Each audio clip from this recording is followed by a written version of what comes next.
আমার বাবারে বলছে যা আমার বেটা বাচ্চু আসবে, যাও আমার বেটাকে আগা নিয়ে আসো, বেটা ভয় পাবে। আমার বাবা আজ থেকে বাদান 25 বছর 30 বছর আগেকার ঘটনা। তখন তো বাদান আমি মাইকো নিয়ে যাই না, হাইটে হাইটে গেছি। তখন তো বাদান তেমন শীতের পোশাক ছিল না। আমার বাবা আমার আগাতে যাইয়া 3 রাস্তার মোড়ে বাবা দাঁড়াইছে। দাঁড়া চিন্তা করছে যদি এই রাস্তা দিয়ে আগা যায়, বেটা যদি অপর রাস্তা দিয়ে আসে তাহলে বেটার সাথে তো দেখা হবে না। ও বাজার 12টা বাজছে আমি আসি না, 1টা যখন বেজেছে তাও আসি নাই, 2টা যখন বেজছে আমি তখন আস্তে আস্তে আসছি। 3 রাস্তার মোড়ে এসে দেখি আমার বৃদ্ধ বাবা কোন কুয়াশার মধ্যে বাদাম থর থর করে কাটতেছে। 97 বছর বয়স। আসি আমি আমার বাবারে সালাম দিছি, বাবা আপনি কখন থেকে দাঁড়া আছে? বাবা বলে বেটা রে, রাত যখন 11টা বেজেছে তোমার মা বলছে দাও বেটা ভয় পাবে, তুমি ভয় পাবে বলে আমি 3 রাস্তার মোড়ে রাত 11টা থেকে রাত 2টা পর্যন্ত দাঁড়া। যা দেখি বাবা থর থর থর করে কাঁপতেছে। বাবাকে যাও ধরছে, বাবা আমার জন্য তুই এত কষ্ট করছে। বাবা বলে বেটা রে এটা কষ্ট না বেটা, এটা কষ্ট না। বাবা যখন ছিল 3 বছর বলে আমার জন্য অপেক্ষা করতে, এখনো ভাবা নাই। আর কে 3 রাস্তার পরে আমার জন্য অপেক্ষা করে না বোলাক। চিন্তা করো ও আল্লাহ, আমি না মাগরিবের সময় কছিলাম তোমার আজরাইল কি চোখে দেখা নেই না, আজরাইল এসে উঠছি। তখন মেয়েটা বলতেছে বাবা আজরাইল মুখ দিয়ে যত ফাটর ফুটুরি করি রুগী কিন্তু আমি না, রুগী হলো খাটের উপরে। আজরাইল সামনে আসলে আর কেউ কোনোদিন কয় না যাবাক নিয়ে যাও। আমার ভাইরা আমার মুসলমান ভাইরা ভালো করে লক্ষ্য করে শুনুন, ভালো করে লক্ষ্য করে শুনুন। এবার মেয়েটা বলতেছো তুমি আমার কাছে বলো, বলে আমি যদি তোমার কাছে এই কথাটা বলি তাহলে আমার অসুবিধা হবে। বলে যুবক তুমি কি মৃত্যু দেখে ভয় পাও? বলে না আমি মৃত্যু দেখে ভয় পাই না। তোমার ভিতরে যদি ঈমান থাকে আর যদি মৃত্যু দেখে ভয় পাও তাহলে তুমি যাও না। আর যদি মৃত্যু দেখে ভয় যদি না পাও তাহলে তুমি আমার বাবার কাছে যাও। যারা মৃত্যু দেখে ভয় পায় তারা জিহাদের ময়দানে যায় না, আর যারা মৃত্যু দেখে ভয় পায় না গুলির সামনে বুক পেতে দিছে, জীবন দিয়ে দিব কিন্তু আল্লাহর কোরআন জমিনে প্রতিষ্ঠিত করে ছাড়বো। চিল্লা কোন ঠিক কিনে? এবার যুবকটা মেয়েটা শব্দ করে নিয়ে গেলাম। মেয়েটা বলতেছে যুবক আমার কাছে বলো। বলে যুবতী আমি এক সময় চোর ছিলাম, এলাকায় চুরি করতাম, কারণ আমি একজন শিক্ষিত ছেলে। আমি চাকরি বাকরি যখন পাই না তখন আমি কি করবো, আমি তো কামলাও বিক্রি করতে পারি না, এটা চোখে আমার লজ্জা লাগে। আমার মাথার মধ্যে কি যেন শয়তান ভর করেছিল, শয়তান আমাকে ধোকা দিয়েছিল তুমি চুরি করো। আমি চুরি করতে করতে চুরি করেও তো আমার পোষায় না। যেই বাড়ি চুরি করতে যা আমি তো এত চিনিও না। আমি গরিবের বাড়ি যা পাই তালা ভেঙে পাই 5 টাকা, পাই 2 টাকা। কথা বুঝতেছেন না? ধনী কিসের যখন ধীরে ধীরে কয় আমার অভিজ্ঞ যখন হয়েছে ওই দিন তোমার বাবার বাড়িতে এসে চুরি করবে। আমি তোমার বাবার বাড়ি আসছি, সিন্দুকটা ভাঙছি, অনেক গহনা আছে এটাও দেখছি, টাকাও দেখছি। আমি চিন্তা করছি এই টাকা গুনি আমি নিয়ে যাবো, গহনা গুনি নিয়ে যাবো। কিন্তু অন্য রুমে তোমার মা তোমার আব্বা কথা বলতেছে, এইটা আমার কানে গেছে। তোমার মা বলতেছে মেয়ে বড় হয়ে গেছে বিয়ে দিতে হবে না, আর তোমার আব্বা বলছে বিয়ে দেবো এমন ছেলের সাথে বিয়ে দিব যেই ছেলেটা 5 ওয়াক্ত নামাজ পড়ে, মিথ্যা কথা বলে না, মসজিদে আগে যায় আর পিছনে বের হয়, কোরআন তেলাওয়াত করে। এই যুবক যদি গরিব হয় তার সাথে আমি বিয়ে দেবো। ও গো যুবতী আল্লাহর কসম করে বলছিলাম, আল্লাহর কসম করে বলতেছি, ওই দিন আমি প্রতিজ্ঞা করেছিলাম তোমার মতো মেয়েকে যদি বিয়ে করি তাহলে তোমার জামাই হব আমি, আর এই তোমার বাবার অর্থ সম্পত্তির মালিক হবে তুমি, আর তুমি যদি মালিক হও সম্পত্তি আমার হয়ে যাবে। এই লোভে আমি মসজিদে এসে নামাজ পড়ছি, আগে 5 ওয়াক্ত নামাজ পড়ছি, কোরআন তেলাওয়াত করছি। আর কোরআন তেলাওয়াত করতে করতে কোরআনের অর্থ সহ আমি পড়ছি। কোরআনের মধ্যে আল্লাহ আপনার জ্ঞানের কথা কোরআনের মধ্যে আল্লাহ বলছে কিনে আর-রহমান আল্লামাল কোরআন খলাকাল ইনসানা আল্লামাহুল বায়ান।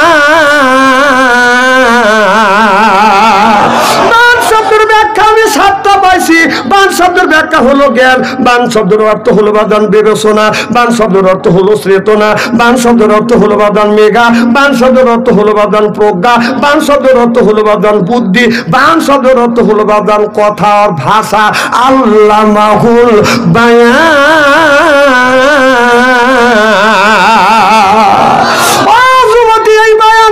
এই জ্ঞান আল্লাহ যে জ্ঞানটা দিয়েছে এই জ্ঞানটা আমি খাটাইলাম, আমি চিন্তা করলাম আমি যে কাজগুলি করছি এটা হলো জাহান্নামের রাস্তা, এটা জান্নাতের রাস্তা না। কারণ মানুষের হক যদি নষ্ট করি কিয়ামতের ময়দানে আল্লাহ বলেছে বান্দা আমার হক নষ্ট করছে আমি আল্লাহ মাফ দিব।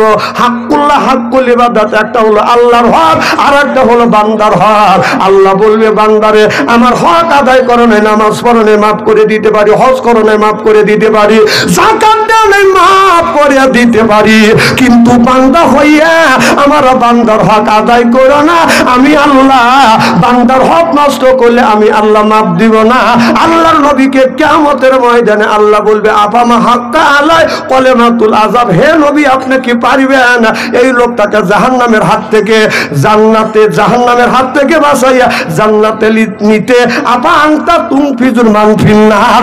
আল্লাহ নবী বলবেন এই লোকটা দুনিয়ায় ঋণ করবে আর মানুষের হক নষ্ট করবে, এই লোকটাকে জান্নাতে নেওয়ার সাফায়াত করার ক্ষমতা আমার নাই, অত দরকার আমি নবী আমি নিব না।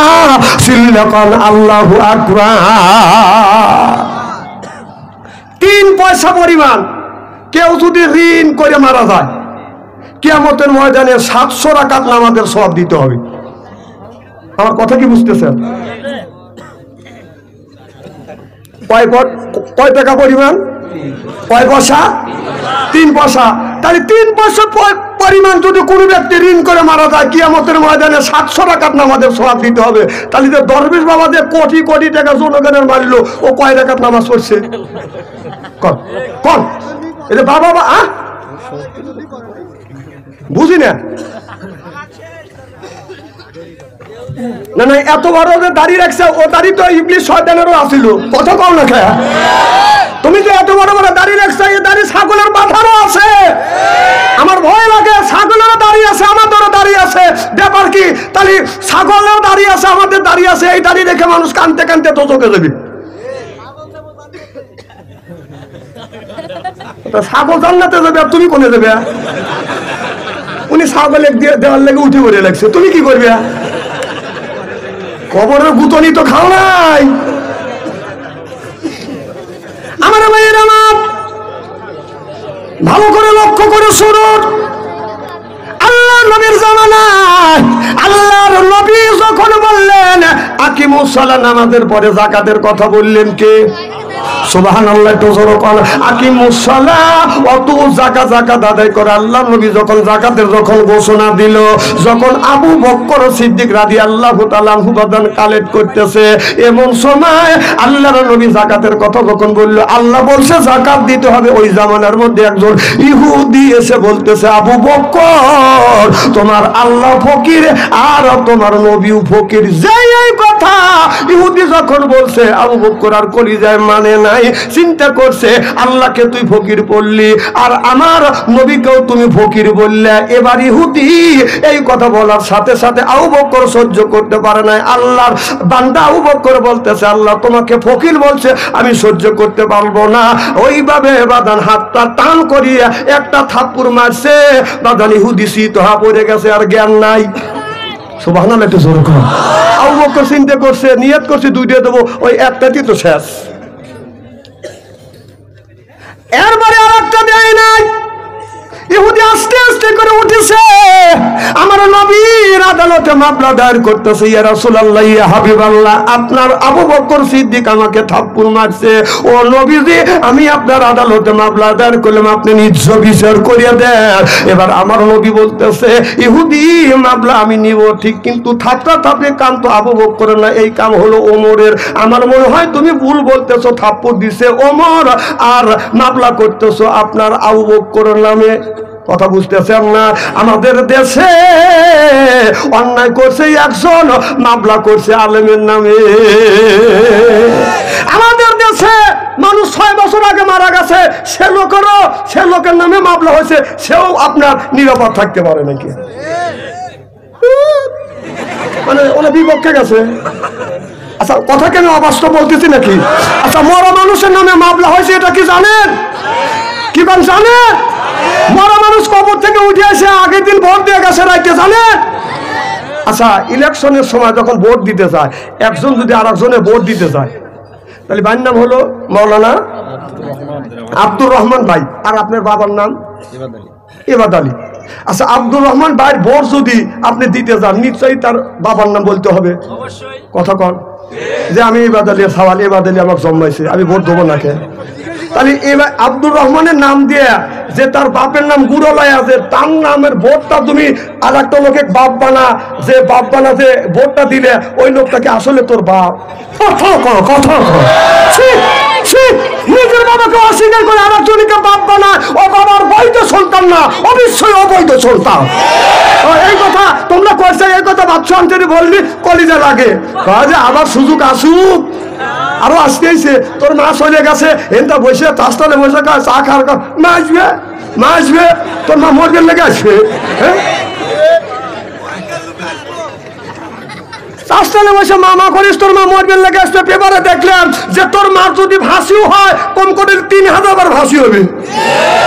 এই পরিবারটা পদত্যাগে জর্জরিত। উনি বাংলাদেশ থেকে পদত্যাগ করে মামুর বাড়ি গেছে, যায় সময় পায় নাই। তার বেতার বউ আবার জয়ের বউ জয় পদত্যাগ করছে। আবার এই সাবেক প্রধানমন্ত্রী মিয়া দল থেকে পদত্যাগ হয়েছে, প্রধানমন্ত্রী পদের থেকে পদত্যাগ করছে।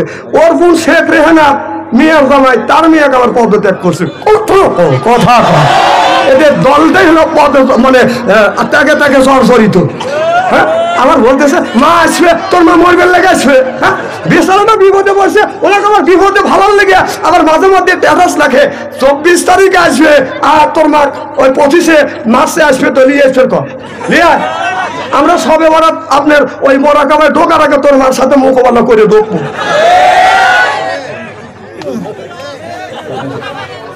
একটা মানুষ কত পাগল হলে এই ধরনের ট্যাটাস লেখে? হ্যাঁ তাহলে বোঝা গেল ওই তুমি যাকে ভালোবাসো, ভালোবাসো না, ওকে তুমি আরো বিপদে পড়ছে, আরো বিপদে ভালানোর জন্য তুমি ট্যাটাস লিখতেছেন। কথা কোন দেশটা দেউলিয়া বানাইছে সাবেক প্রধানমন্ত্রী, দেশটা দেউলিয়া বানাইছে সাবেক প্রধানমন্ত্রী। সোনার দেশটা শোষণ করলো লুইটা পুইটা খাইয়া রে প্রধানমন্ত্রী। কোথায় রলেন কামরুল ইসলাম, কোথায় কাদের কাকা, কই গেল সে ওই মহিলার শ্বেতাং শ্বেতাং কথা। ওই দলের মানুষকে বাসাইয়া দিল্লি করলে বাসাবে প্রধানমন্ত্রী। আজ গরু যখন বাচ্চা দেয় একটু পরে খোল ভুষি দেয়, কথা কয় না রে। তখন ওই বাচ্চা রেখে যখন খোল ভুষি খাবে, বাচ্চা ধর না, ও খোল ভুষি ধুয়ে বাচ্চার কাছে যায়, যাই সে বাচ্চার গাওয়াত পাশাতে ভয় পাইস না, আমি মা তোর আসি। হ্যাঁ আর তোর মা যে তকারে থুয়ে চলে গেল বাংলাদেশে দিলে কান্তিতে মাসবে মাসবে। তোর মা তো আসে না, হো হো করিয়া, কত বড় তোর বড় বাচ্চা তুই তো হো হো করে আসে, আর তোর মা যায় মামুর বাড়িতে দুধ পালা খাচ্ছে। তোর মা আসতেছে, মরগের লেগে আসবে।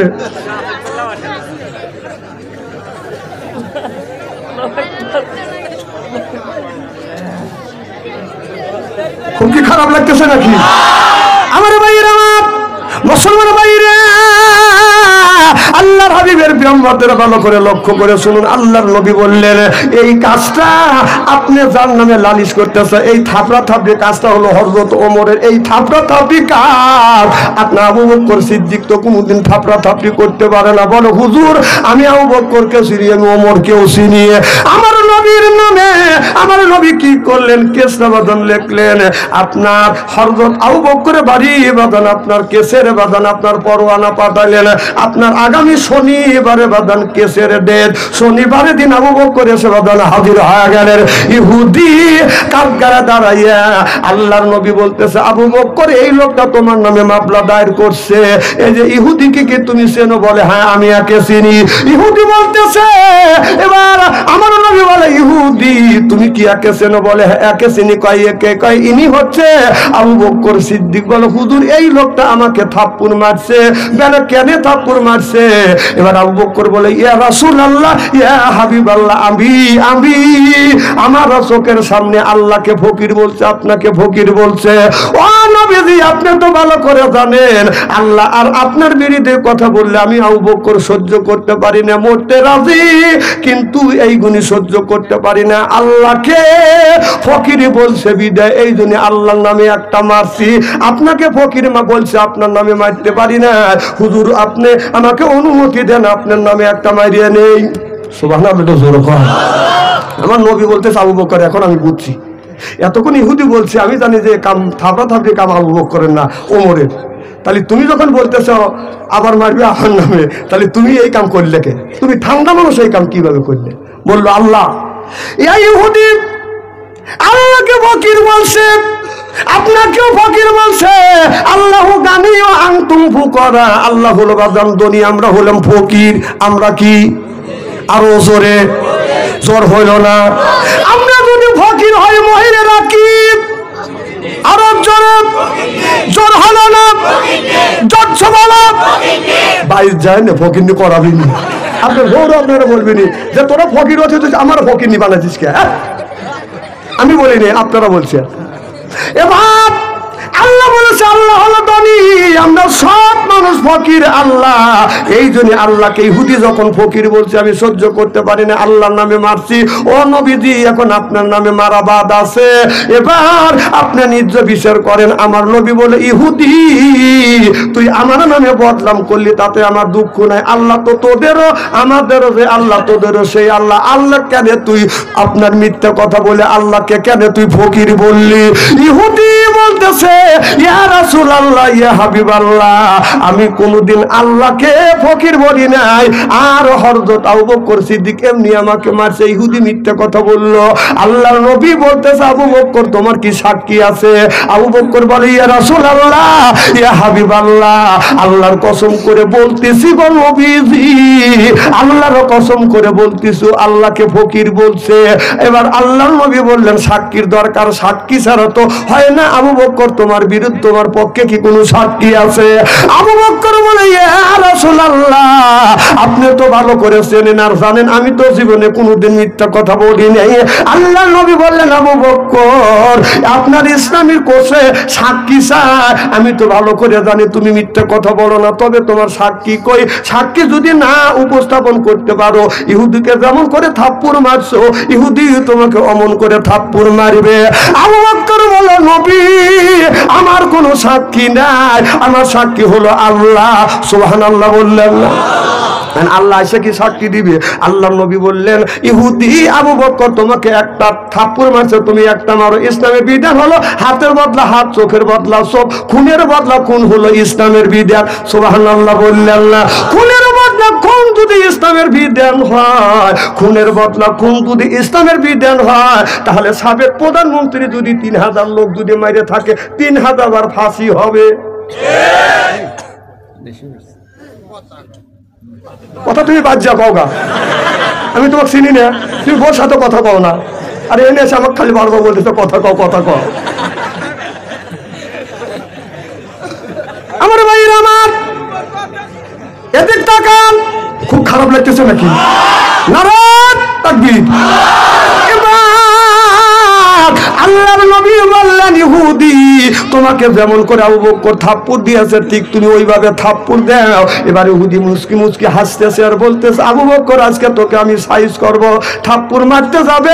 এমন সময় জিবরাইল আলাইহিস সালামের ঘন্টা চলে আসলেন। মুহাম্মদ হাই গিবনা গোপ্তা তানা গোপ্তা জিবরাইল, জিবরাইল হাই গিবনা গোপ্তা তানা গোপ্তা রব্বুল জলিল সিল্লা কর মারহাবা। জিবরাইল আলাইহিস সাল্লাম এসে বলে ইয়া রাসূলুল্লাহ ইয়া হাবিবাল্লাহ ইহুদি যা বলেছে এটা মিথ্যে বলেছে। ইহুদি আল্লাহকে ফকির বলছে, আপনাকে ফকির বলছে। আবু বকরের পক্ষে আল্লাহ আয়াত নাযিল করছে। সুবহানাল্লাহ। আল্লাহ আবু বকরের পক্ষে আয়াত নাযিল করছে। আমার নবী বলে ইহুদি তুমি যে মিথ্যা কথা বলছো, আল্লাহ ফেরেশতা পাঠাইছে আমার কাছে, আপনি ফেরেশতা পাঠাইছে আমার কাছে, তুমি মিথ্যা কথা বলছো, আল্লাহকে ফকির বলছো। ইহুদি বলতেছে ইয়া রাসূলুল্লাহ ইয়া হাবিবাল্লাহ ও নবীজি আবু বকরের পক্ষে যে আয়াত নাযিল হবে আমি কি জানতাম? যদি জানতাম আল্লাহকে ফকির বলতাম না। ইহুদি বলে ইয়া রাসূলুল্লাহ ইয়া হাবিবাল্লাহ আল্লাহকে বিশ্বাস করি নাই, আপনাকেও মানি নাই, আজকের থেকে বিশ্বাস করলাম আল্লাহ এক আল্লাহ আছে। আমারে কলমা পড়াইয়া দেন লা ইলাহা ইল্লাল্লাহু মুহাম্মাদুর রাসূলুল্লাহ সাল্লাল্লাহু আলাইহি ওয়াসাল্লাম। নারায়ে তাকবীর। আল্লাহর নবী যখন দিনের দাওয়াত দিয়া গভীর রজনীতে মা খাদিজাতুল কুবরার ঘরে দরজার পাশে আসিয়া রাতে 12টার পরে আমার নবী নক করছে। খাদিজা একটা ডাক দিছে, অমনি দরজা খুলে দিছে। সুবহানাল্লাহ। যখন নবী দরজা খুলে দিছে মা খাদিজার চোখের সাথে যখন চোখ লাগছে আমার নবী সালাম দিছে, আসসালামু আলাইকুম। আমার বিবি আমার সালাম নেন। আল্লাহর নবী বলে আছে নবীর 11টা বিবি ছিলেন, 11টা বিবির মধ্যে 10টা বিবির কাছে আল্লাহর নবী আগে আগে সালাম দিয়েছে, কিন্তু খাদিজার কাছে নবী কোনোদিন আগে সালাম দিতে পারে নাই। সালাম দিবে এমন সময় খাদিজাতুল কুবরা আগে সালাম দিছে। সুবহানাল্লাহ। আমাদের বিবি কি সালাম দেয়? জোরে বলুন, জোরে বলুন। এত মানুষের মধ্যে নানা বলতেছেন, খবর আছে আজকে বাড়ির যাননি। আপনার বউ বলবি না আমি তো সালাম দেই অথবা না দেই, পাবলিকে ফাংশনে তুই বললি কে? সকালবেলা নাস্তা বন্ধ। আচ্ছা বৌমান সালাম দিলই না, আমরা কি বিবিদের সালাম দেই? জোরকন जैसे के तैसे मिले रास के मिले रानी बुध के बुहिते नहीं मिले खापसे नहीं रे खापसे नहीं जरकन ठीक किने आज आखिरी मोनाजात करिया बाड़ीते जा बीबी के सालाम देबो बोले इंशाअल्लाह जोरे बोलेन इंशाअल्लाह आखिरी मोनाजात करे बाड़ीते जा बीबी के सालाम दिबे बोलबेन अस्सलामु आलाइकुम ओ आमार बीबी आमार सालाम दाও बीबी लाखे का बोलले हासবে আর বলবে দম করা জায়গা পাচ্ছে না না অজগবি সালাম দিলে হাসবে না কথা কয় না হাসবে না আমি আমার বিবিকে সালাম দেই তো আমার বড় ভাবি খালি লাগে কাপুরলে হাসি আমি বললাম ভাবি তুমি হাসো কেন আমার কয় তুই তোর বউকে সালাম দিস তোর শরম করে না কোন বেবা কাম করি শরম করে না সালামের আবার কিছু চলে না না বিবির সাথে কোন কথাই হয় না না না সব কথা সব কাজ হয় আর সালাম দিলে তোমার শরম লাগে আজকে থেকে বাড়িতে যা বিবিকে সালাম দেবো বলে ইনশাআল্লাহ আমার নবী বললেন খাদিজা গভীর রজনীতে আমি তোমার ঘরে দরজার পাশে আসলাম রে খাদিজা একটা ডাকের বেশি দুইটা ডাক দিতে হয় নাই ও খাদিজা তুমি কি ঘুমাও না মা খাদিজাতুল কুবরা বলতেছে ইয়া রাসূলুল্লাহ ইয়া হাবিবাল্লাহ ও নবীজি আপনার আগে তিনটা স্বামী সংসার করছি এইরকম কোনোদিন হয় না নবী গো যতদিন ধরে আমি আপনার সাথে ঘর সংসার করতেছি আল্লাহর কসম করে বলতেছি আপনার আগে কোনোদিন বিছানায় একা একা ঘুমোতে যাই নাই সিল্লাকান আল্লাহু আকবার আমাদের ঘরে যে একটা করে খাদিজা আছে এই যে দেখেন এখানে আইছেন যা দেখবেন যে লুইটে বুইটে ঘুম পাইতেছে সব বোন এসে ফাঁকে গেছে না বাচ্চি আর মা খাদিজাতুল কুবরা বলছে যতক্ষণ পর্যন্ত রাসূল না আসছে এতক্ষণ পর্যন্ত দরজার সাথে দাঁড়া নবীর জন্য অপেক্ষা করছি সুবহানাল্লাহ একটু জোরে বলেন আমার নবী রাত 12টার পরে নক করছে খাদিজা একটা ডাক দিছে অমনি দরজা খুলে দিছে আর আমাদের যে ঘরে ঘরে একটা খাদিজা আছে উল্লাপাড়া বাজার থেকে আসিয়া আমাদের খাদিজার ঘরে দরজায় যদি নক করা যায় খাদিজা খবর নাই ও খাদিজা শব্দ নাই ও খাদিজা রাগে মানে একই স্বামী ডাক দিলে বউ যেন উত্তর নিবে আত্মা ঠান্টু আসবে সুবহানাল্লাহ একটু জোরে কর উনি ডাকলে কাউয়ার মতো আমার নবী বললেন খাদিজা হাত দুটো দান করে দেয় আর বলে খাদিজা আয় আমার বুকে আয়। মা খাদিজাতুল কুবরা দৌড়া আমার নবীর বুকের সাথে মাথা ঠেকাইয়া বলে ইয়া রাসূলুল্লাহ ইয়া হাবিবাল্লাহ আপনার সাথে যতদিন ধরে ঘর সংসার করতেছি গো নবীজি আপনার প্রেমে পড়িয়া আমার জমা জমি তালা তালো করত সম্পদ যা কিছু ছিল সব আপনার কদমে কোরবান করে দিলাম। দেখে নবী মুআজ্জিজা ধন্য হলো বিবি খাদিজা জীবন যৌবন করিলেন অর্পণ মাল দৌলত যা ছিল নবী চরণে সুপিয়া দিল বানাইলো তাদের জীবনের আপন। আল্লাহ নবী গুণের নবী গো আপনি নবী আমার জীবনের জীবন জোরকন মারহাবা। আল্লাহর নবী অমনি মা খাদিজার চুল পেরে ধরলেন চুল ধরিয়া নবী চুমা দিলেন। মা খাদিজাতুল কুবরা বলে ইয়া রাসূলুল্লাহ ইয়া হাবিবাল্লাহ আপনি আমার চুলে চুমন দিলেন। আমার নবী বললেন খাদিজা আমি নবী আমার আদর্শ ভিত্তিক সুন্নত বিবির চুলে চুমন দেওয়া। আমার নবী বিবির চুল ধরে চুমো দিছে। আমরা কারা কারা বিবির চুল ধরে চুমো দিছি তা হাত তুলে দেখান তো দেখি। একটা লোক নাই কে আহারে নিজের বিবির চুলে আপনারা চুমন দিতে পারেন নাই? হ্যাঁ ও সুমত দেওয়া দূরের কথা মুসরা চুল ধইয়া চিৎ করে বাইরে ফেলে বক্সন দিবে পারে। হ্যাঁ বউ মারে ছি বউ মারে হারাম কেন বউ মারবে? মা বোনের আজ আসে না মা বোনের আজকের শুনে বলবি না হারে এত সুন্দর সুন্দর বলবি কোনে আসি এই হুজুরির দরকার হুজুর ভালো করে সাইজ করেন। না না না বউ মারে হারাম মারবেন কোথায়? ওকে মারার জায়গা আছে সব জায়গা আদর করার জায়গা বউ কেন মারেন? মা বোনের এই হুজুরি দরকার।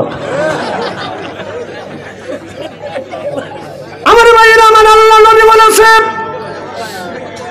ও মানুষেরা তোমরা শোনো নবী বলেছে এই হাত দিয়ে যারা বউ মারবে তাদের হাতের মোনাজাত দান খয়রাত আল্লাহর দরবারে কোনোদিন কবুল হবে না হইতে পারে না। যারা বউ মারছে কে বড় বড় চোখ করছে কে? হ্যাঁ বউ মারার তা বউ মারা হারাম। যারা বউ মারবে হাত দেয়া তাদের হাতের মোনাজাত দান খয়রাত আল্লাহর দরবারে কবুল হবে না হইতে পারে। এই অধ্যায় করছে এক মহিলা চিঠি লিখছে যে হুজুর আপনি বললেন বউ মারা হারাম আমার স্বামীর তো কথা শোনার আগেই তো মারছি আমার তাহলে আমার কি অবস্থা? হ্যাঁ আমি বললাম মা আল্লাহর নবী বলেছে নারী রে তোমার স্বামী যদি তোমাকে মারিয়া থাকে গো মা ওই জায়গাটা চিহ্ন করে রাখো স্বামীর হাতের ছোঁয়া তোমার শরীরে যেই জায়গা লাগছে দোজখের আগুনে কোনোদিন ওই জায়গা পুড়িবে না। স্বামী চিন্তা করতেছে তাহলে বিবি চিন্তা করতে স্বামীর কি রহমতের হাত কি বরকতের হাত সুদ খাওয়া হাত ঘুষ খাওয়া হাত বিড়ি খাওয়া হাত বিড়ি যারা খায় তাদের হাত দিয়ে গন্ধ মুখ দিয়ে গন্ধ দাড়ি দিয়ে গন্ধ জামা দিয়ে গন্ধ চাদর দিয়ে গন্ধ লেবে দিয়ে গন্ধ বালিশ দিয়ে গন্ধ। আমার হয় সন্দ ওর বউ তাকে কেমনে রে আল্লাহ রে জোরকম ঠিক কিনে টাটকা বিড়ি খায়া বোর মুখের কাছে যখন মুখলে বউ খালি মুখ গুঁড়ো। স্বামী কয় বিবি আমি তোমার মুখের কাছে মুখলে তুমি মুখ গুঁড়ো। বউ কয় শরমও করে লজ্জাও করে এই মাত্র তুমি টাটকা বিড়ি খায়া আমার মুখের সাথে মুখ লাগাইছো তোর পাশার সাথে তোর মুখের গন্ধ বেশি। না না বিড়ি খায়া বোর মুখের কাছে যা মুখলে ব্রাশ করতে পারো না। না না আবার এই কথা শুনে কেউ ভাবতেছে ওকে বাদশা আনসারী বিড়ির বিপক্ষে ফতুয়া দিবে বিড়ি খাওয়া হারাম। না না আমি হারাম বলবো কে? কেউ যদি হারাম বলে আমি বলবো বিড়ি খাওয়া হারাম না বিড়ি খাওয়া আরাম 1 কোটিবার জায়েজ। বিড়ি খাওয়া 1 কোটিবার জায়েজ কিন্তু খাওয়ার একটা লিমিটেড আছে জায়গা আছে। বিড়ি খাবেন সেটা হলো টয়লেটের মধ্যে। সি সি সি এইটা খাদ্য মনে করে যদি খান ওইটা টয়লেটে খায়। যদি বলেন হুজুর আপনি কিভাবে দেখছেন রমজান মাস জোহরের আজান দিচ্ছেন নামাজ পড়তে যাবো কম ইস্তেঞ্জা করিয়েছি এন্ড টয়লেটের কাছে যাওয়া দিয়ে যে দুমা গোলোয়া বের হচ্ছে তুমি আগুন তুললো নাকি দরজা বন্ধ মইল নাকি পুড়িয়ে টুড়িয়ে আমি এরকম করে নক করলাম উনি সিঙ্গেল দিচ্ছে তাহলে বোঝা গেল মা ওখান থেকে উৎপত্তি হচ্ছে। না না বিড়ি মানুষের টয়লেটে খায়। এই বছর দেখলাম এক বুড়া টয়লেট থেকে বের হয়েছে নিজে মুখ লড়তেছে পান খাচ্ছে কম চাচা কি করো কয় পান খাচ্ছি কম কই গেছিলে কয় টয়লেটে কম টয়লেটে তো পান খেলে হ্যাঁ পান খেলে টয়লেট করলাম এই মুহূর্তে পান খাওয়ার এর মধ্যে ডেলিভারি সিসি পান হালাও জিনিস তুমি টয়লেটের মধ্যে খায়। না না পান যদি টয়লেটের মধ্যে পান খাওয়া টয়লেট করো, এটা যদি হালাল মনে করে খাও তাহলে একটু গু তুলে সুর মনে করে খাও।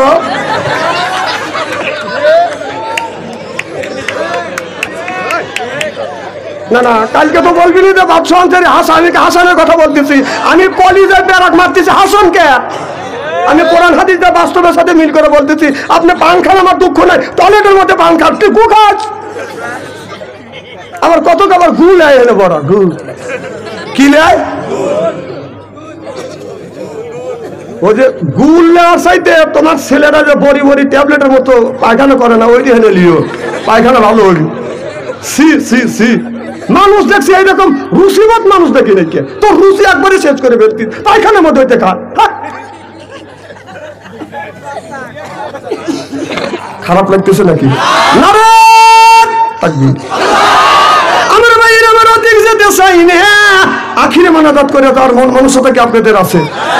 কার কার আছে হাত তুলে দেখেন। নারে তাকবীর, নারায়ে তাকবীর, আল কোরআনের আলো, নারে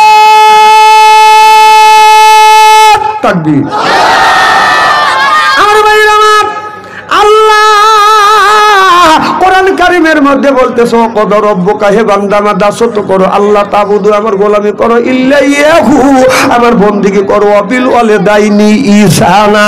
আল্লাহ বলে বান্দা আমার দাসত্ব আমার গোলামি করবার পরে তোমরা তোমার নিজ নিজ পিতা মাতার খেদমত করো। আজকে মা হয়েছে বুড়ি, গার যাইতে আমার বুড়ি, বাবা হলো বুড়া, পিঠের উপর দড়িয়ে দড়িয়ে বুড়ো, শ্বশুর হচ্ছে আব্বা জান, শাশুড়ি হচ্ছে আম্মা জান, বিয়ে করছে পিয়ারা জান, ওরাই সব জানের জান, পরাণের পরাণ জোরকন ঠিক কিনে। আজ মার কথা লাগে না ভালো, শাশুড়ির কথা মিষ্টি, বাবার কথা নিমতিতে, শ্বশুরের কথা চিনি, বাবার কথা নিমতিতে, শ্বশুরের কথা চিনি। মায়ের পায়ে হাত থেকে যদি সুমা খাও আল্লাহ কিসমত পাল্টাইয়া দিবে। সুবহানাল্লাহ, তো জোরে পাল। আজকে যুবকেরা মা বাবার পায়ে হাত থেকে বাদান সুমা খায় না, শ্বশুর বাড়ি যা বাদান খামসা খামসি করে। নেকি আসে কোথায় আর নেকি খোঁজে কোথায়, নেকি রইছে কোথায় আর নেকি তালাশ করে কোথায়? কথা কন। মা বাবার পায়ে হাত থেকে সুমা খাইলে কিসমত পরিবর্তন হয়। সুবহানাল্লাহ, তো জোরে কন। মা বাবা তাম পৃথিবীর শ্বশুর শাশুড়ি যদি এক করিয়া একজনের পক্ষে যদি বাদাম দোয়া করে, আর আমার ভাইজানের আব্বা অথবা ভাইজানের মা যদি খালি যদি আল্লাহর কাছে বলে আল্লাহ আমার সন্তানকে দেখিস, বলাও শেষ, আল্লাহর আরশে আযমে পৌঁছাও শেষ। তাহলে কোন জ্ঞানে কোন বিবেকে মাকে রাখা শ্বশুর শাশুড়ির জন্য পাগল হওয়া গো? এই যে যারা শ্বশুর, এই যে মা বাবার ওয়াজ উঠে আসছে, এখন উঠে আসলে যারা উঠে যাবে বুঝতে হবে ওরা মা বাবার দেখতে পারে না। ওরা যাবি আর বলবে কে হুজুর মা বাবার কথা বলতেছে, শ্বশুর শাশুড়ির কথা বলতে পারে না। হ্যাঁ, মা একটা মুরগি জব করিয়া 6 জনে খাইছে, 3 ভাই 3 বোনে খাওয়াইছে, আবার মাও খাইছে, আব্বাও একটু সুরও খাইছে। কথা কন। আর শ্বশুর বাড়ি গেলে একটা মুরগি জব করে শাশুড়ি একটা মুরগি জামাই খাওয়াইছে। তাহলে কার কথা বলতে হবে? কথা কন, তার কথা বলতে হবে, মার কথা না শাশুড়ির কথা? কথা কন, কথা ভালো করে বলবে। মা একটা মুরগি জব করিয়া 3 ভাই 3 বোনে খাওয়াইছে, আব্বাও একটু সুরে খাইছে, মাও একটু সুরে খাইছে, ওইটা চলে যেতেছে। তো এরা যাবে না যাবে কে? কারণ মুরগিতে এর শাশুড়ি একটা একা এক খাওয়াইছে। হ্যাঁ, এই অশোনার তো আছে, তাও 30 বছর আগে মরছে, আর শাশুড়ি একটা মুরগি জব করে খাওয়াইছে, এ প্রমাণ এর কাছে আছে। কারণ মা একটা মুরগি জব করে 6 জন খাইছে, 6 জনে খাওয়াইছে, আর শাশুড়ি একটা মুরগি জব করে তোমাকে খাওয়াইছে, এর মানে খালি মুরগি খাওয়া নেই তো পাম দিছে। আমার মেয়ে একজনই ভালোবাসে। আল্লাহ বললেন দুনিয়ার মানুষেরা মার সাথে সুন্দর ব্যবহার করো, খবরদার ধমক দিয়ে কথা বলবে না, চোখ রাঙায় কথা বলবে না। ওয়াকুল্লাহুমা কওলান কাদিমা, মা বাবার সাথে নরম নরম কথা কও, বাবার সাথে নরম নরম কথা কও। খবরদার মা বাবার মনে আঘাত দিয়ে দিয়ে কথা বলবে না। মা বাবা যদি বেজার হয়ে যায় আল্লাহ বেজার হয়ে যাবে। মা বাবা খুশি আমার আল্লাহ খুশি। মা বাবার খেদমত করলে তিনটে জিনিস আল্লাহ দেয়। এক নাম্বার হায়াত দেয়, 2 নাম্বার আল্লাহ ইজ্জত বাড়িয়ে দেয়, 3 নাম্বার আল্লাহ অর্থ সম্পদের অভাব আল্লাহ দূর করে দেয়। সিল্লা কন্মার হামা ও ইম্মা এমন একটা নিয়ামত আল্লাহর বান্দা লোকমান আলাইহিস সালাম যখন বদল হজে যাবে, 6 জন 7 জন বন্ধু একসাথে বদল হজে যাবে। হজের টাকা বদল জমা হয়ে গেছে। হজের টাকা জমা দিয়ে আল্লাহর বান্দা লোকমান ইতিহাসের ভিতরে বাদে ইতিহাসের দিকে বদন তাকিয়ে দেখেন, মার কাছে এসে বলতেছে, ও গো মা, হ্যাঁ দৌড়ান। আচ্ছা এইভাবে আমরা যদি উঠে যাও ওয়াজ কিভাবে করবো? না এতক্ষণ ওয়াজ করলাম শুনলো, আর মার কথা যে বলতেছি উঠে উঠে চলে যাচ্ছে। অন্যটা কাল পেটেছে বলতেছে খালি মার ওয়াজ করা লাগবে নাকি? শ্বশুর শাশুড়ি কি অন্যায় করছে? যারা উঠে দেবে বুঝতে হবে এরা শাশুড়ি ভক্ত। আমার ভাইয়েরা, মা বলবে যে লোকমান হজে যাইও না, তুমি যদি হজে যাও আমি তোমার মাকে আমার খেদমত করবে। বেটা আমি তোমার মা বিছানা ভরে পায়খানা করি, বিছানা ভরে প্রসাব করি। বেটা লোকমান তুমি যদি হজে যাও আমি মাকে আমার খেদমত করবে, কে আমার পায়খানা পরিষ্কার করবে, কে আমার প্রসাব পরিষ্কার করবে? লোকমান বলে মা আমি তোমার জন্য কাজের একটা লোক রেখে যাব। মা বলে বেটা লোকমান আমি যখন পায়খানা করি সঙ্গে সঙ্গে তুমি পরিষ্কার করো, প্রসাব করলে তুমি সঙ্গে সঙ্গে পরিষ্কার করো, এমনকি আমার গোসল দাও তারপরে তুমি গোসল দাও, তুমি রান্না বান্না করিয়ে আমি মা আমার খাওয়ানোর পরে এরপরে বাবা তারপরে তুমি খাবার খাও। বেটা লোকমান তুই হজে যাস না, তুমি যদি হজে যাও আমি মা আমার কে খেদমত করবে? এবার লোকমান 6 বন্ধুর কাছে যা বলতেছে, বন্ধু রে আমার মা নিষেধ করেছে হজে যাব না, আমার মা অসুস্থ, আমি যদি হজে যাই আমার অসুস্থ মার কে খেদমত করবে? আল্লাহর পরে নবী আমার, নবীর পরে বাবা, আল্লাহর পরে নবী আমার, নবীর পরে বাবা। মায়ের উপর ফরজ হলো করতে বাবা সেবা রে ভাই, করতে বাবার সেবা। মা বাবার সেবা করা সন্তানের ওই ফরজ।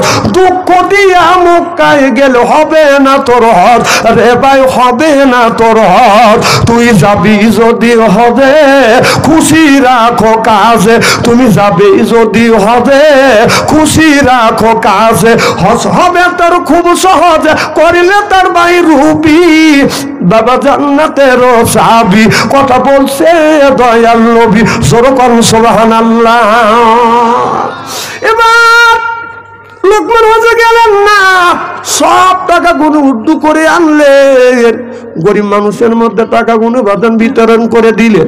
6 বন্ধু বাদান হজে চলে গেলেন। 6 বন্ধু বাদান যখন হজ করতেছে, লোকমান মার খেদমত করতেছে, মা বিছানা ভরে পায়খানা করে, লোকমান পরিষ্কার করে, প্রসাব করে, পরিষ্কার করে, মারে গোসল দেওয়ার আল্লাহর বান্দা লোকমান বাদান গোসল দেওয়ার পরে মাকে খানা পিনা খাওয়ানোর পর বিছানায় যখন মাকে লেপ দিয়া তোষক দিয়া যখন ঢেকে রাখে, রাত 12টার পরে আল্লাহর বান্দা লোকমান ওযু দিয়া তাহাজ্জুদ নামাজ পড়িয়া আল্লাহর কাছে সিজদা দিয়ে বলে, মাওলা আমি হজে যাব কিন্তু আমার হজে যাওয়া হলো না, আমার মা অসুস্থতার কারণে।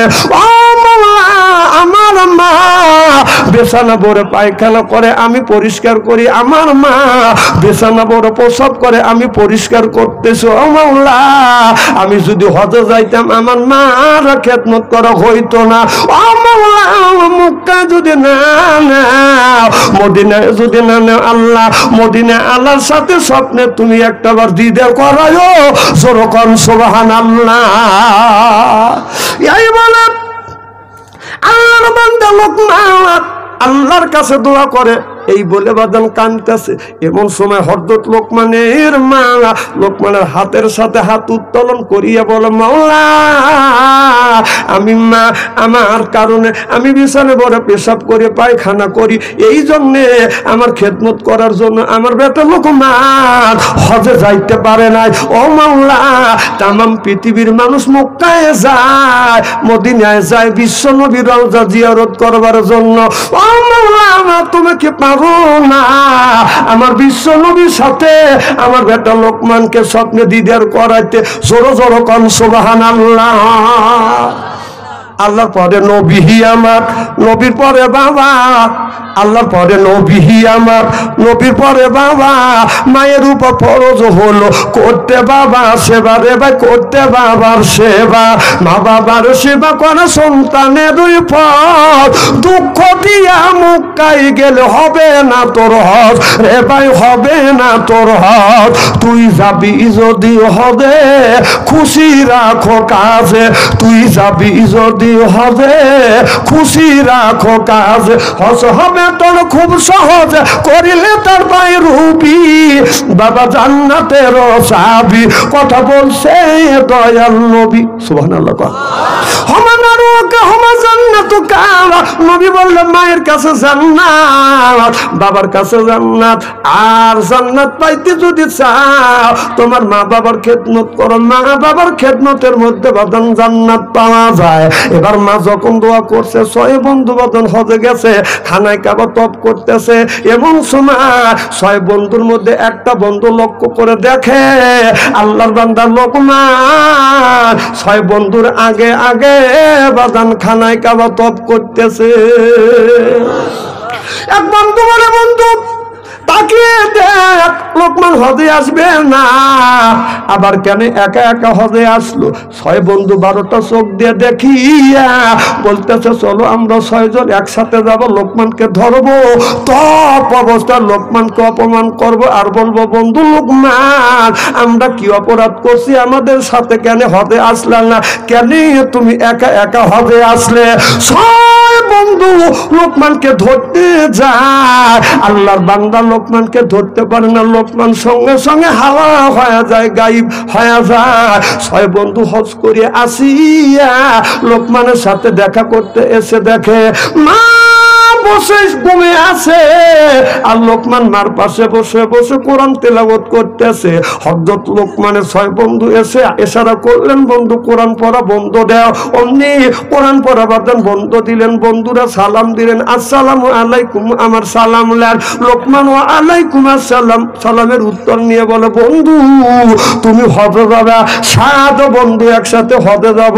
তুমি হজে গেলা না, তোমার মা অসুস্থ, এই অজুহাত দিয়া টাকা গুনো উড্ডু করে আনলা, আমাদের সাথে তুমি হজে গেলা না একা একা, কেন তুমি হজে গেলা? আমরা কি অন্যায় করছি, অপমান, আমরা কি অন্যায় করছি, অপরাধ করছি, আমাদের সাথে কেন তুমি হজে গেলা না? লোকমান চোখের পানি ফেলে দিয়ে কান্দে, বন্ধু রে আল্লাহর কসম করে বলতেছি আমি লোকমান হজে যাই নাই, আমি হজে যাই নাই। 6 বন্ধু বলে, বন্ধু লোকমান মিথ্যা কথা বললো না, আমরা 6 জন 12টা চোখ দিয়ে দেখছি। যেরকম সুবহানাল্লাহ বলে, বন্ধু আমরা 6 জন 12টা চোখ দিয়ে দেখছি, তুমি মিথ্যা কথা বলো? হাজির দোয়া 40 দিন পর্যন্ত আল্লাহ কবুল করে। সুবহানাল্লাহ। কয়দিন? 40 দিন। লোকমান চোখের পানি ফেলে কান্দে, বন্ধু বিশ্বাস যদি না হয় আমার অসুস্থ মা, আমার বৃদ্ধ মার কাছে তুমি জিজ্ঞাসা করে দেখো। এক বন্ধু দেওয়া বলো, বন্ধু লোকমানের মাকে বলো, ওগো মা আপনার বেটা লোকমান কি হজে গেছে? মা চোখের পানি ফেলে দিয়ে কান্দে, বাবা আমি জোরে কথা বলতে পারি না, তোমাদের কান আমার মুখের সাথে লাগিয়ে দাও। এক বন্ধু কান যখন মুখের সাথে লাগালেন, মা চোখের পানি ফেলে দিয়ে দিয়ে কান্দে, বেটা রে আমি বিছানা বড় প্রসাব করি, আমার বেটা পরিষ্কার করে, বিছানা ভরে পায়খানা করি, বেটা পরিষ্কার করে, আমারে গোসল দেওয়া, বেটা গোসল দেয়, বেটা নিজ হাতে রান্না করিয়া আমি মা আমাকে উলুর উপর বসাইয়া খাবার গুনে লোকমা বানাইয়া বানাইয়া মুখে তুলে দেয়। আমার বেটা লোকমা যদি হদে যাইতো, আমি মা কে আমার খেদমত করতো? কেউ আমার খেদমত করতো না। আমার বেটা লোকমান হদে যায় নাই, বেটা হদে যায় নাই। 6 বন্ধু এই কথা শুনিয়া 6 বন্ধু চোখের পানি ধরে রাখতে পারে না।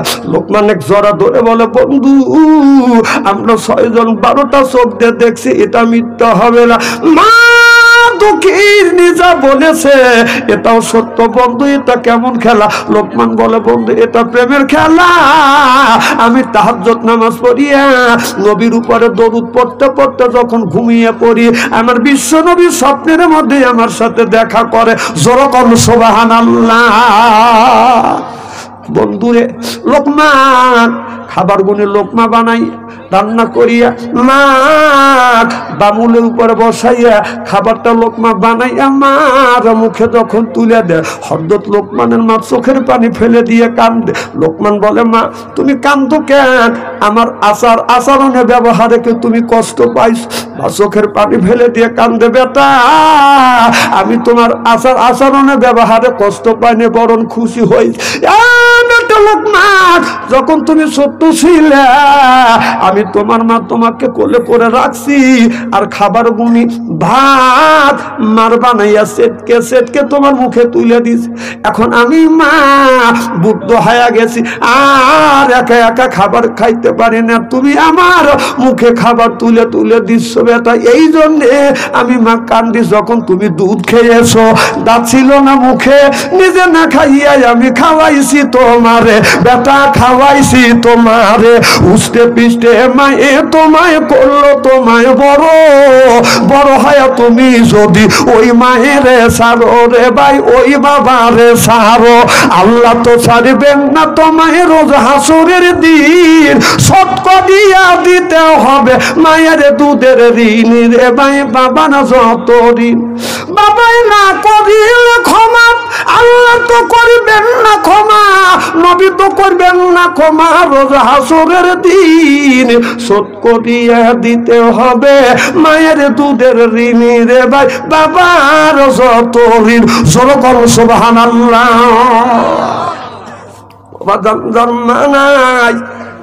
সেই কিন্তু মার ব্যথা বলে, বাবা যার মারা গেছে সেই কিন্তু বাবার ব্যথা। আমার মা এই জমিতে 112 বছর পর্যন্ত বেঁচেছি। আমার বাবা 97 বছর পর্যন্ত বাজান বেঁচেছিল। একটা বাস্তব কথা বলবো, বাবা আমি যখন মাহফিলে গেছি, আমার মার কাছে বসছি, বাবার পায়ে হাত দিছি, মার পায়ে হাত দিয়ে চুমো দিয়ে বলছি, ও গো মা আমি মাহফিলে যাব। মা বলছে, বেটা কোথায় যাবে? আমি অমুক জায়গা যাব। মা বলছে, বেটা কয়টায় আসবে? আমি বলছি, ও গো মা আমি রাত 12টার সময় আসবো। 12টা বাজার আগে আগে 11টা বাজলে অমনি আমার মা আমার বাবারে বলছে, যাও আমার বেটা বাচ্চু আসবে, যাও আমার বেটাকে আগা নিয়ে আসো, বেটা ভয় পাবে। আমার বাবা আজ থেকে বাদান 25 বছর 30 বছর আগেকার ঘটনা। তখন তো বাদান আমি মাইকো নিয়ে যাই না, হাইটে হাইটে গেছি। তখন তো বাদান তেমন শীতের পোশাক ছিল না।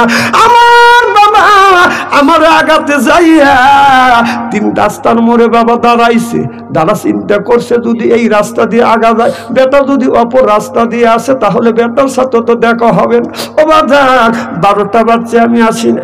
1টা যখন বেজেছে তাও আসি নাই। 2টা যখন বেজছে আমি তখন আস্তে আস্তে আসছি। 3 রাস্তার মোড়ে এসে দেখি আমার বৃদ্ধ বাবা কোন কুয়াশার মধ্যে বাদাম থর থর করে কাটতেছে। 97 বছর বয়স। আসি আমি আমার বাবারে সালাম দিছি, বাবা আপনি কখন থেকে দাঁড়া আছে? বাবা বলে, বেটা রে রাত যখন 11টা বেজেছে, তোমার মা বলছে দাও বেটা ভয় পাবে, তুমি ভয় পাবে বলে আমি 3 রাস্তার মোড়ে রাত 11টা থেকে রাত 2টা পর্যন্ত দাঁড়া।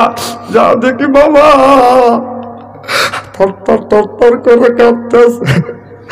বাবাকে বলছে, বাবা আমার জন্য তুই এত কষ্ট করছ।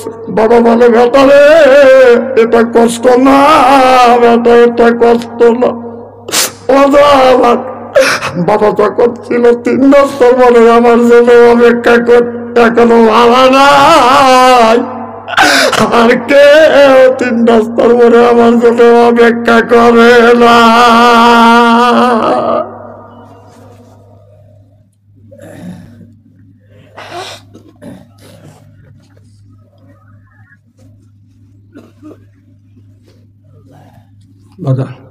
যার বাবা নাই তার কলিজা আঘাত লাগবে, যার মা নাই তারই চোখে পানি আছে। আমার ভাইয়ের আমার মা আমার নিয়ামত দুনিয়ায় এমন কোন সন্তান নাই মার কথা মনে হইলে চোখে পানি আসে না, বাবার কথা মনে হইলে কলিজা আঘাত লাগে। আমি বাড়িতে আসছি, এসে দেখি আমার বৃদ্ধ মা এখন পর্যন্ত বাজান ঘুমায় নাই। ও বাজান, আমার বাবার মৃত্যুর পরে আমার মা দীর্ঘদিন বাজান বেঁচে ছিল। আমি যখন মাহফিলে গেছি রাত 2টা 3টার সময় বাজান বাসায় আসছি, আসিয়া বিবির ঘরে দরজায় হাত দিছি, দরজা শক্ত। মার ঘরে দরজা, ছেলের ঘরে দরজায় হাত দিছি, দরজা শক্ত। মা 112 বছর বয়স, দরজায় হাত দিছি, দরজা খুলে যা দেখি আমার বৃদ্ধ মা এখন পর্যন্ত ঘুমায় না। মানে বলছে মা বাড়ির সব মানুষ ঘুমায়, তুমি কেন ঘুমাও না? মা বলে বেটা রে আমি মা আমার চোখে ঘুমাছে না যতক্ষণ পর্যন্ত তুমি বাসায় না আসো, এতক্ষণ পর্যন্ত আমি তোমার মা বাদান ঘুমাই নাই। আমার মা অমনি আমার হাত ধরছে, হাত ঠান্ডা, কপালে হাত দিছে, কপাল ঠান্ডা, পায়ে হাত দিছে, পা ঠান্ডা। আমার বৃদ্ধ মা 112 বছর বয়স, অমনি সরিষার তেল নিয়ে গরম করিয়া আমার সর্ব শরীরে বাদান মালিশ করছে। ও বাদান, এখন যদি হাত পাকা হয় কেউ সরিষার তেল গরম করিয়া শরীরে মালিশ করে না। মৃত্যুর আগে এক মুঠো ভাত, মৃত্যুর আগে এক মুঠো ভাত দাও নাই মা বাবার মুখে, মরে গেলে দাবাত করে খাওয়াও পাড়ার মানুষকে, মরে গেলে দাবাত করে খাওয়াও পাড়ার মানুষকে। মৃত্যুর আগে এক মুঠো ভাত, মৃত্যুর আগে এক মুঠো ভাত দাও নাই মা বাবার মুখে, মরে গেলে দাবাত করে খাওয়াও পাড়ার মানুষকে, মরে গেলে দাবাত করে খাওয়াও পাড়ার মানুষকে। লক্ষ লক্ষ টাকা তুমি ব্যাংকে রাখো জমা, বাড়ি বাড়ির বাচ্চা খায় তোমার মা বাবার, যুবক তোমার মা বাবা। লক্ষ লক্ষ টাকা তুমি ব্যাংকে রাখছো জমা, বাড়ি বাড়ি বাচ্চা খায় তোমার মা বাবার, যুবক তোমার মা বাবা। তোমার বইয়ের গলায় স্বর্ণের মালা, তোমার বইয়ের গলায় স্বর্ণের মালা, দিন কাটে অনেক সুখে, মরে গেলে দাবাত করে খাওয়াও পাড়ার মানুষকে, মরে গেলে দাবাত করে খাওয়াও পাড়ার মানুষকে। মরার আগে এক মুঠো ভাত দাও নাই মা বাবার মুখে, মরে গেলে দাবাত করে খাওয়াও পাড়ার মানুষকে। মা বাবার টাকা দিয়া করছো দালাম কোঠা, মা বাবা চাইলে কিছু কলজায় লাগে ব্যথা, তোমার কলজায় লাগে ব্যথা। তোমার শাশুড়ি খাই পোলা কোরমা, তোমার শাশুড়ি খাই পোলা কোরমা, দিন কাটে অনেক সুখে, মরে গেলে দাবাত করে খাওয়া পাড়ার মানুষকে, মরে গেলে দাবাত করে খাওয়া পাড়ার মানুষকে। মরার আগে এক মুঠো ভাত, মৃত্যুর আগে এক মুঠো ভাত দাও নাই মা বাবার মুখে, মরে গেলে দাবাত করে খাওয়া পাড়ার মানুষকে।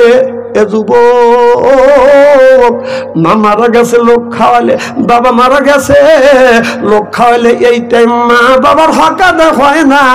কোন ব্যক্তি যদি মা বাবার জন্য যদি দান করে, এখন মা বাবা মারা গেছে, কেউ যদি এখন দান করে মা বাবার কবরের গোড়া যাব আল্লাহ এখন মাফ করে দিবে। এ কথা আমি বলি না, কথা বলেছে মুহাম্মাদুর রাসূলুল্লাহ।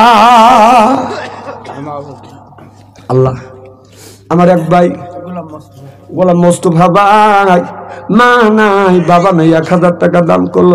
আল্লাহ এই দানটা তুমি কবুল করো, মা বাবার কবরের গোড়া যাব মাফ করে দাও। ও বাজান আমি জানি কার মা নাই, জানি না কি নাম, আলী আলম ভাই। কত? 2000 টাকা। দোরকান মার হাবা। আয় আল্লাহ আলী আলম ভাই 2000 টাকা দান করছে, আল্লাহ তুমি দান কবুল করো, মনের আশা পুরো করো, মা বাবা দাদা কবরে কবরখানা আল্লাহ বাগে জান্নাত বানিয়ে দাও। কাল আমি তো ভালোই দেখো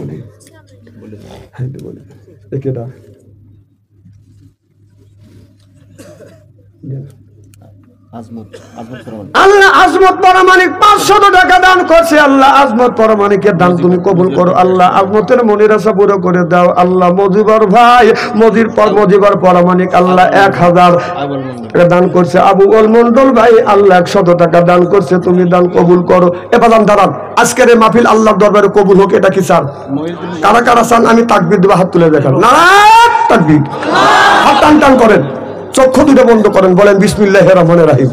এই বলে 2 হাত 2 পকেটের মধ্যে দেন, যার কাছে 1000 আছে 500 দেন, 500 আছে 200 দেন, 200 আছে 100 দেন, 100 আছে 50 দেন। বাবা ভিতরে যাও তো দেখি, একটা লোক আপনার খালি হাতে শূন্য হাতে যাবেন না, মা বোনের আছে না, মা বোনের এবার একটা লোক যাবেন না, আল্লাহর আদালতে আমি মামলা দায়ের করবো। যদি যান কোরআন শরীফ আমার সামনে, আমি কষ্ট করছি, আমি মা বাবার জন্য হাত তুলে দোয়া করবো, একটা লোক চাইতে পারবেন না। আর মা বোনদের কাছে যান, মহিনুদ্দিন পরামানিক 3000 টাকা দান করল, মহিলাদের মধ্যে থেকে 3000 টাকা দান করছে। আল্লাহ আব্দুল করিম ভাই আল্লাহ 500 টাকা দান করছে, আল্লাহ দান তুমি কবুল করো, দোয়া চাই। আল্লাহ আসগার ফকির ভাই আল্লাহ 1000 টাকা দান করছে, তুমি কবুল করো। মাদ্রাসা পক্ষ থেকে 300 টাকা দান করছে, আল্লাহ তুমি দান কবুল করো। সোহেল রানা 300